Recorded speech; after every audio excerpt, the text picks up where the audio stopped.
everybody. Hi. So excited to be here. My name's Tane Danger. I am the host and co-creator of this thing called the Theater of Public Policy. So this whole event, it's a lunch and learn. And so this is the learning part of the event. You're already doing the lunch. You're doing a very good job. Now's the learning part.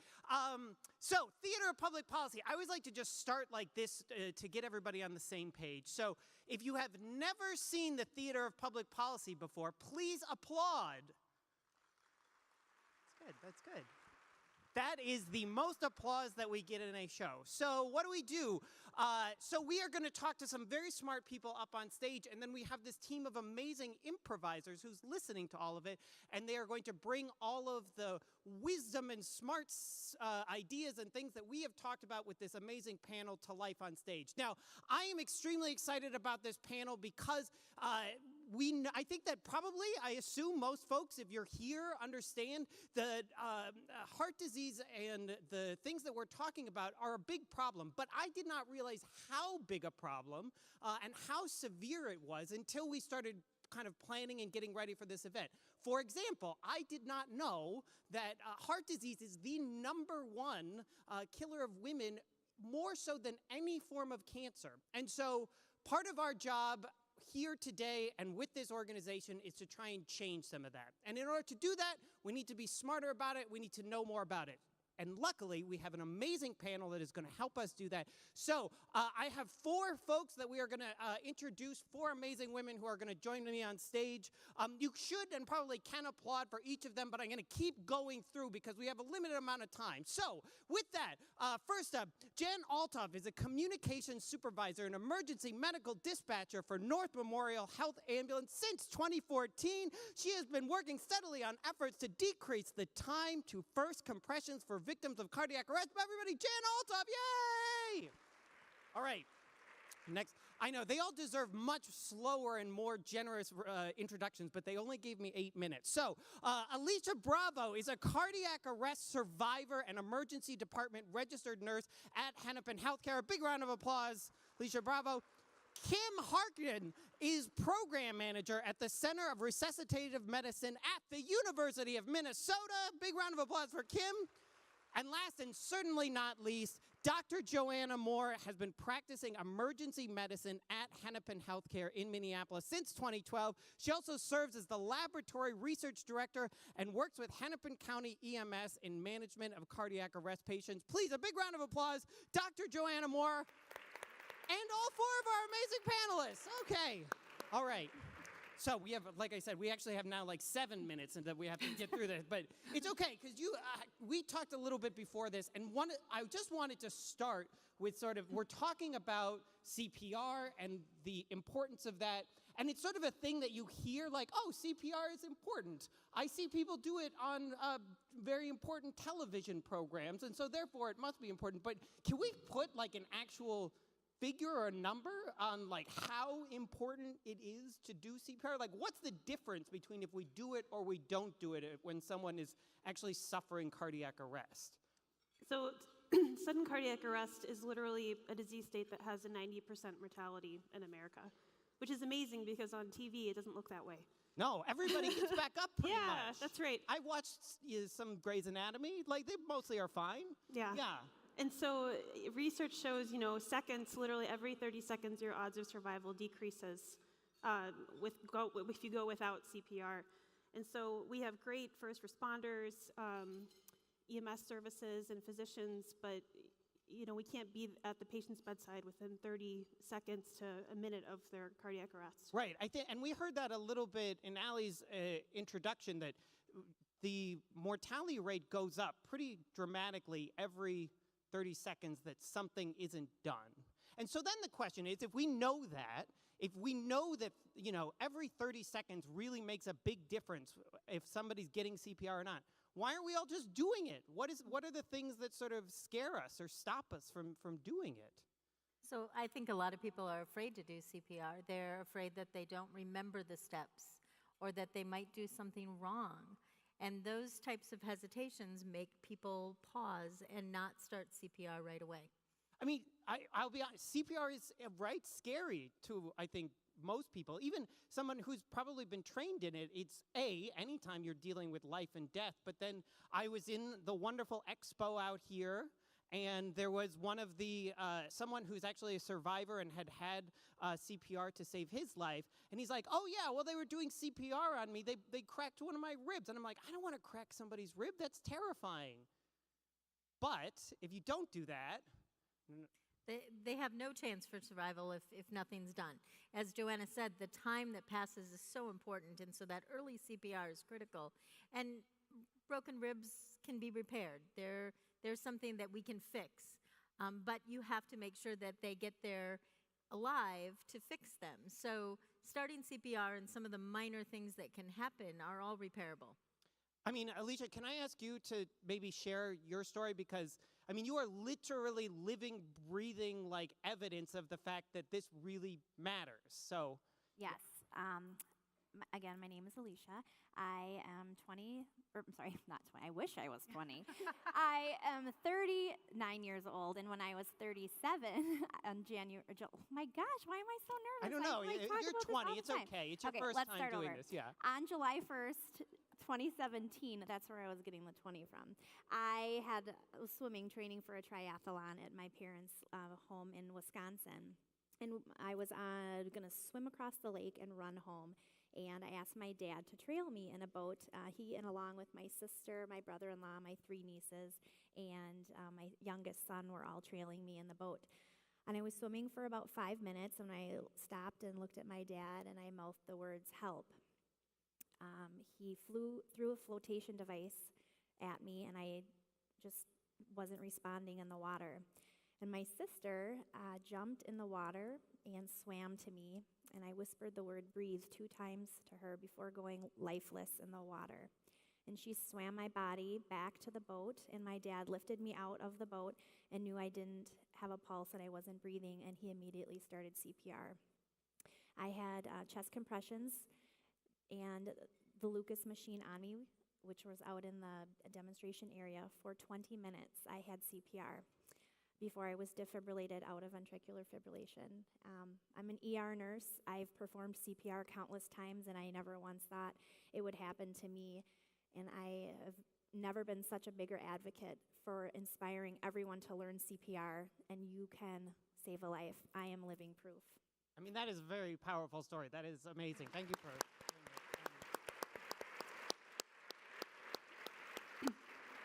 One of the other, I wanted to touch on one of the other challenges or hurdles, because CPR, we've established, generally kind of scary. But then we also have research and studies that show women are less likely to get CPR than men if they are going into cardiac arrest. And I'm wondering if anyone can sort of jump, why? Do we have some theories as to why that happens, and then maybe how we can start to think about closing that gap? Well, I think it's generally scarier on a woman just because, you have to potentially remove clothing. And those are some of the hurdles that people will hesitate. I think the other thing is that often when we look at who is getting trained in CPR, we see a lot of women attending CPR classes, primarily because they're caring for the children, or it may be something in their job that they need to get training. And so with a large portion of cardiac arrests happening in a private home, often the person who's trained in CPR, if it's the woman, when she collapses, nobody else knows what to do. I'm going to just call this out and underscore this, because you're being very nice and polite about it, saying oh, women are more likely to go and get the CPR training. Another way of putting that is men are kind of crapping out here, and not doing, not pulling their weight, they aren't going and getting, the CPR training. They're just leaving it to the women to do it, which is lame. To say the least, yeah. And so that seems like part of it is to try and close some of that gap that if you are a man who is in the audience, you should be going and getting CPR. If you know a man, you should tell that person to go get CPR. If you don't know any men, wow. But so it can also be your children, your other family members.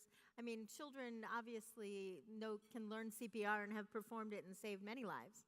And this is actually, we heard just a bit about this, but you helped, am I correct? You helped work on this bill that made it so all high schoolers in Minnesota now learn CPR. Is that correct? Yes, there is a mandate that requires CPR training for all students at least one time between grades 7 and 12 in Minnesota high schools, which is really training a whole generation of lifesavers that will impact some of those statistics.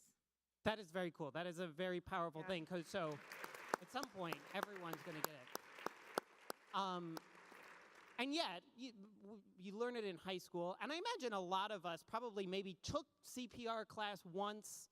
Maybe we thought about it once, and then, I don't know, we just let it go. We dropped it. We didn't pick it back up. Or we learned it in a different way than it used to be. And so I'm wondering, and I'll come down to the end, like, if we're in that space where we're like, oh, I remember I'm supposed to do something. I'm supposed to step on the chest, and I'm supposed to slap the person. I don't know. What am I supposed to do? The good news is if you do dial 911, the dispatchers will take you through every step of the way, including providing emotional support, coaching you.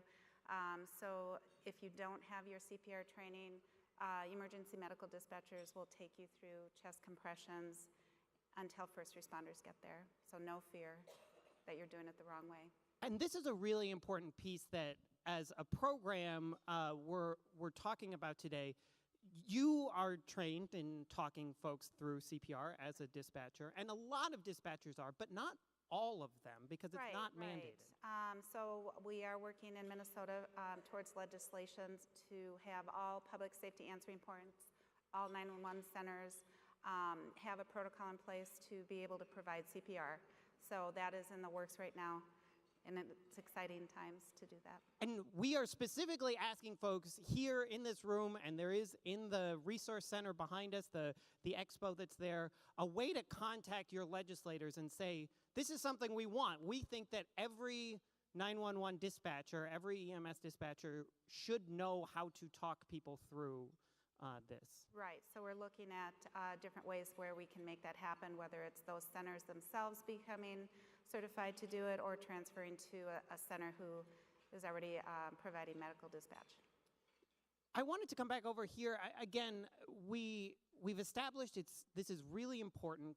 It really does, like, it can double or even triple the chance of survival for someone if you are doing CPR. We've established some of the reasons why it's sort of scary.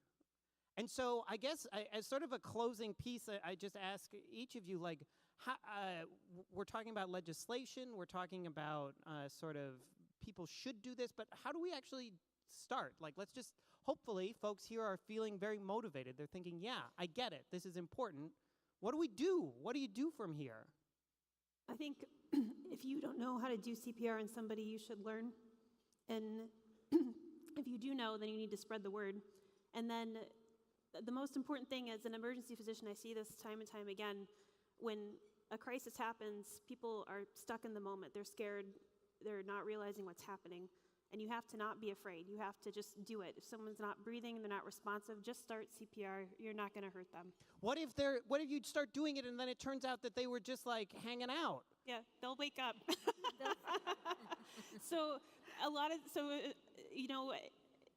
I work down the street in the emergency department, and we have a lot of types of patients who come in. And people are out laying on the sidewalk, intoxicated or sleeping or whatever they're doing. Often they'll wake up and say, "Stop doing that." Perfect. You're not in cardiac arrest. No harm done. Sometimes those people are really sick from another reason. And when I'm seeing them in the emergency department, the issue of I got CPR and my ribs broken or my chest hurts, like it doesn't come up. So I would not be afraid that you're going to hurt somebody. But the most important thing is if you do CPR on somebody and you save their life, wow, the benefit is so much greater than the risk there. That's beautiful. So be brave. Yeah. Step one. Be brave. Yeah. What else? Again, if folks here are paying attention, they're motivated, they've got a lunch in their stomach, they're like, I want to do something. What should we be asking them or pushing them to do? Well, I think there's lots of opportunities to learn CPR.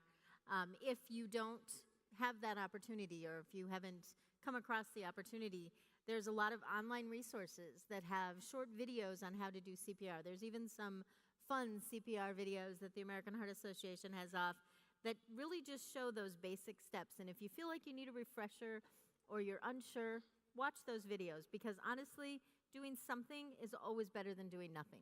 And we should, so we're in a world now where we do hands-free CPR. Yeah, where you just throw your whole body at it. No, hands-only CPR, right? Right. So wait, can we just, because when I learned CPR originally, I was a lifeguard, and you had to do like 2 breaths, 15 compressions, 2 breaths, 15 compressions. Now we're saying just do the hands part. Is that a fair characterization?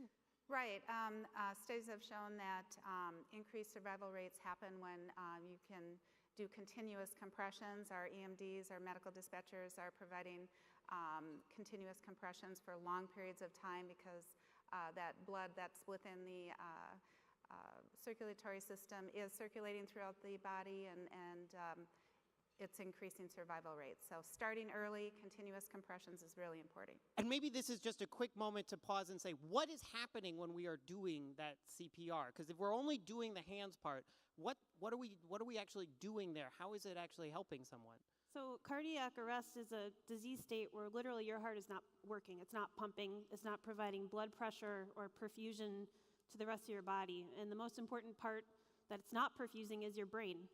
So when you're pumping on somebody's chest, you're providing blood flow to the whole body, including the brain. You're functioning as that person's heart. Okay, so we've got be brave. We are going to learn CPR to be someone's heart. And do we have 2 last, what should folks do when they're done here today? I would like each of you to go home and talk to your loved one, your mom, your dad, your brother, your sister, your neighbor, the person behind you at Target, anyone, and just say, do you know CPR? And if you don't, or if you don't yourself, or maybe you haven't done it since you took it in high school, you need to learn it, and you need to be confident, and you need to spread the word and talk about it, because trust me, you want to surround yourself with people that can save your life. Chances are, if you had a cardiac arrest, it will not be in the hospital. So you want people around you, and you want every single person you know to be able to do this fairly easy skill. Lastly, I just want to add, oftentimes we don't recognize those symptoms of that precede cardiac arrest events, so it's really important to make awareness, especially in women too. They can present a little bit differently, upper back, jaw, neck, shoulder, not only the chest discomfort. So recognizing those symptoms and dialing 911 early is really important. On that note, on these 4 amazing women who have shared both their own stories and really valuable, important information, please, can we do a tremendous round of applause? Jan Altoff, Alicia Bravo, Kim Harkins, Dr. Joanna Moore, thank you so much. They have absolutely been wonderful. We are gonna trade places here. They are here. So, what happens now? I am going to turn the stage over to the cast of the Theater of Public Policy, who's been listening to that entire conversation, all about the importance of CPR and some of the challenges and struggles with it. Their job is to turn that all entirely unscripted improv comedy theater. So everything they do is entirely made up, on the spot, off the top of their heads. Be generous and make a big round of applause for the Theater of Public Policy.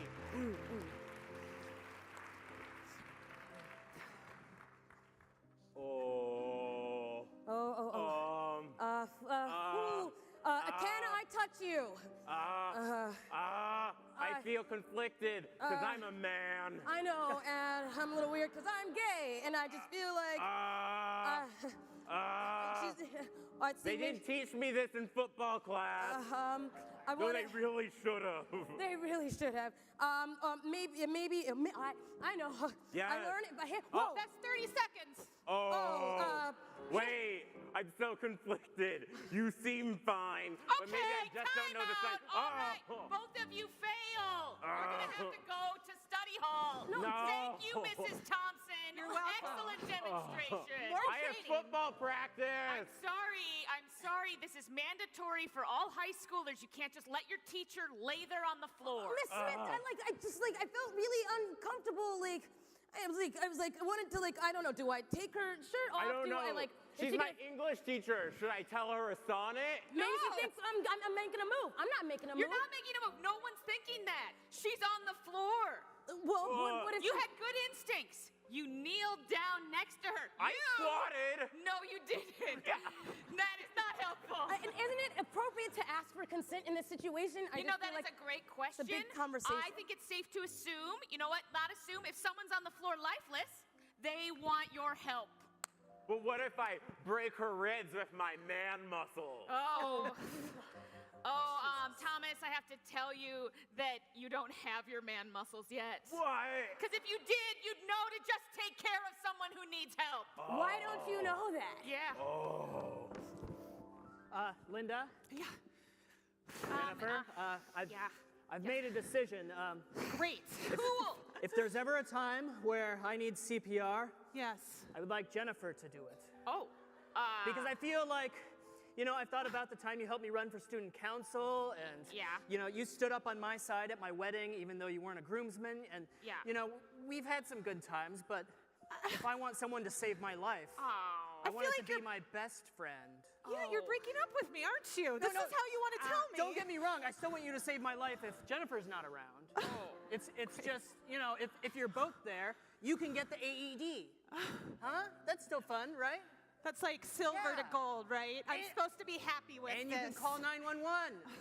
You can talk to the dispatcher. Okay. I don't really feel like I'm winning a prize here. This is an honor. I mean, Chad, I enjoy being your best friend, but you're putting a lot on me. Like, what if you go into the men's room and something happens? I can't go in there. I'll go in. See? If you fall down in the men's room, I'm not afraid. I didn't think about that. Or what if you're at work? I am not an accountant. I work at the zoo. Oh, no. I've got to get some more best friends everywhere I'm at. I don't have time for this. I don't have time for this. I'm just going to do it myself. No, I'm just going to do it myself. It's okay. Nope, you're stressing me out, Daryl, and I just feel like I'm having the palpitations and the things. You didn't even take the class. You don't listen to me. You don't respect. I don't think this is enough pressure. I'm feeling a little woozy, and it's just like the men in this family just expect me to do Oh, you think this is a joke? No. The King of Queens is on. It's a show that's been running forever. You know what? Usually I only see it at the gym. Okay. What? You said you had it handled. No, I had it handled because I feel like maybe you're not stepping up, and I've taken the initiative to take the CPR classes to maybe potentially save your life, save the children's life, and obviously my own. And I feel hurt right now. And See, you're doing it right now. I'm so conflicted because I want to be there for you. I remember our wedding vows.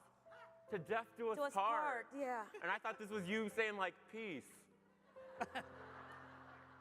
But I understand that you want to be in this, and I want to be in this too.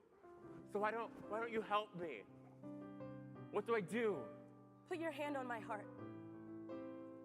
Extend your arms. Lock your elbows. Jeez, be gentle. It's like our honeymoon all over again. Acapulco.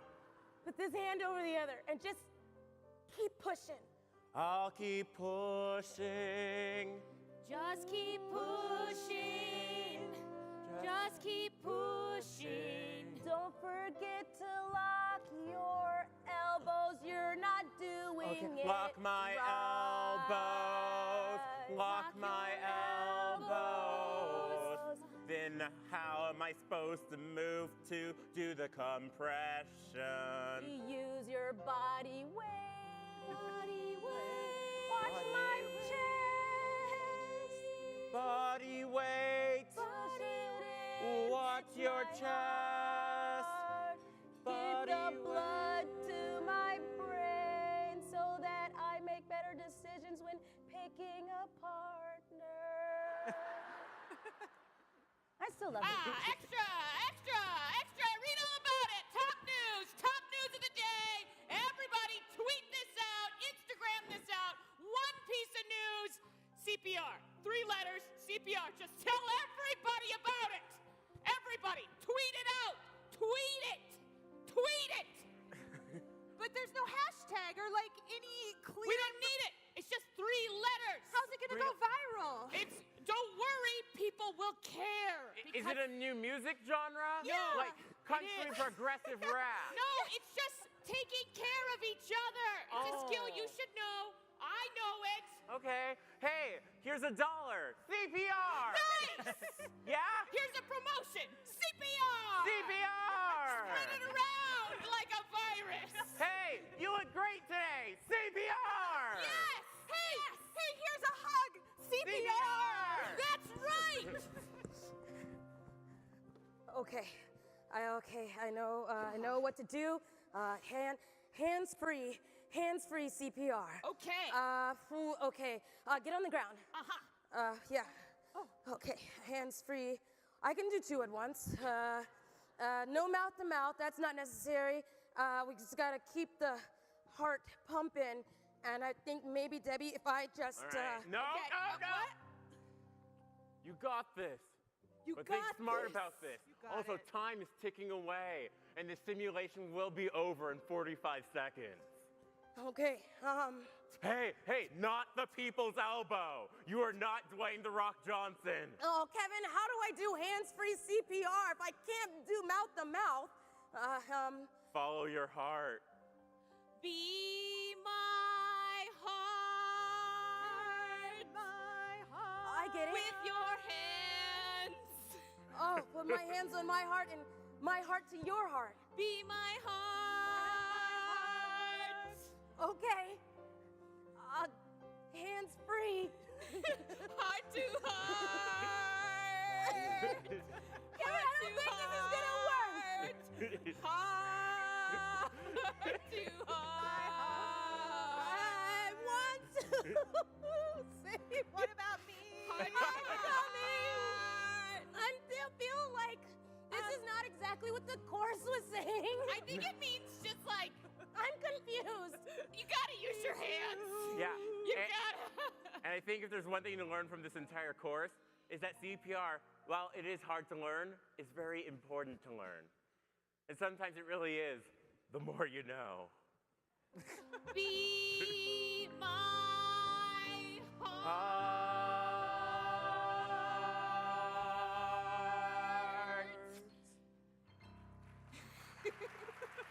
A big round of applause to Theater of Public Policy. Yeah!